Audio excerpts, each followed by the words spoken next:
महाराष्ट्राला हादरवणारी घटना.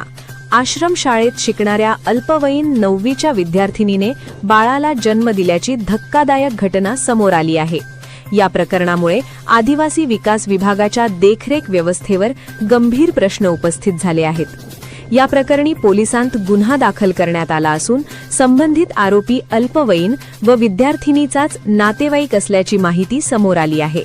त्याला बाल न्याय व्यवस्थेनुसार बाल सुधारगृहात पाठवण्यात आले आहे. दरम्यान आदिवासी विकास विभागाचे अप्पर आयुक्त दिखोल चौकशी सुरू असून दोषी आढळणाऱ्या अधिकारी व कर्मचाऱ्यांवर कठोर कारवाई करण्यात येणार आहे.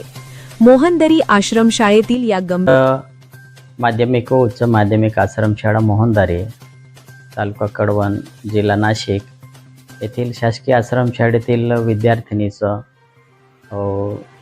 19 जून 2024 रोजी तिने तिचं बाळंतपण झालं असल्याची माहिती निदर्शनास आली आणि त्या अनुषंगाने प्रकल्पाधिकारी यांनी आम्हाला 1 जुलै 2024 रोजी आम्हाला कळविलेले आहे झालेल्या घटनेबद्दल. त्याबाबत आम्ही प्रकल्प कार्यालयाकडून आम्ही चौकशी करून घेतली आहे. सदर विद्यार्थिनी शासकीय आश्रमशाळेत निवासी विद्यार्थिनी म्हणून शिकत होती आणि ती उन्हाळी सुट्टीत गावी गेली होती.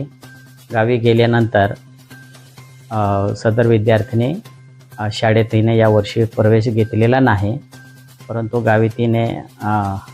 गावी राहत्या गावी हे झालेलं आहे, तिचं बाळंतपण झालेलं आहे अशी घटना लक्षात आली आहे. त्याबाबत पोलीस स्टेशनमध्ये गुन्हा नोंदविण्यात आलेला आहे आणि संबंधित जे आहेत त्यांच्यावर पोस्कोखाली कारवाई करून त्यांना बाल सुधारगृहात पाठविण्यात आल्याबाबतची माहिती आम्हाला मिळालेली आहे. ही घटनेमधनं ते डॉक्टरांनी दिलेल्या सूचनेकडे दुर्लक्ष झाल्याची ही बाब दिसून आलेली आहे. जर ह्या गोष्टी वेळेवर झाल्या असत्या तर ही घटना घडली नसते असं प्रथमदर्शनी दिसून येत आहे. कर्मचाऱ्यांना आम्ही आवाहन करू की आपण वैद्यकीय अनुषंगाने ज्या काही गोष्टी असतील उपचाराच्या, त्या कुठल्याही गोष्टीकडे उपचाराबद्दल दुर्लक्षपणा होणार नाही याबद्दल काळजी घेण्यात यावी असे मी आमचे